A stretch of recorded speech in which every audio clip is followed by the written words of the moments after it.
অনেকক্ষণ কথা বলে এসেছি, একই কথা বলতে হবে, কিন্তু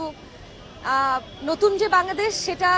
একদম বৈষম্য বিরোধী, একদম কোনো রকম কোনো বৈষম্য থাকবে না এরকম বাংলাদেশ দেখতে চাই, যেখানে সরকার এবং জনগণের মধ্যে কোনো ধরনের কোনো দূরত্ব থাকবে না। জনগণ চাইলে সমস্ত কিছু নিয়ে প্রশ্ন তুলতে পারবে, সরকার ব্যবস্থা, রাষ্ট্র গঠন, সমস্ত কিছু নিয়ে প্রশ্ন তুলতে পারবে। যেমন আমরা অনেকেই প্রশ্ন তুলছে অন্তর্বর্তীকালীন সরকার গঠন যে করা হয়েছে তার মধ্যে কারো কারো হয়তো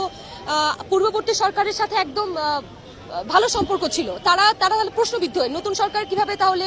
চালাবে যদি আগের সরকারের সাথে তাদের যোগসূত্র থাকে। তো এটাও কিন্তু একটা ভালো জায়গা যে আমরা প্রশ্ন তুলতে পারছি, আগে তো প্রশ্ন তুলে আয়না ঘরে নিয়ে যাওয়া হতো, তো এখন তো অ্যাটলিস্ট আমরা এই যে আমি আপনার সাথে কথা বলাকে দুইবার চিন্তা করতেছি না, আমি কি বললে আমাকে আটকাবে, কি বললে আমাকে গুম করে দিবে, এই চিন্তা যেহেতু নাই আমি বলতে পারতেছি। আমি যেটা একটু আগে বলছিলাম যে আমাদের উচিত এই মুহূর্তে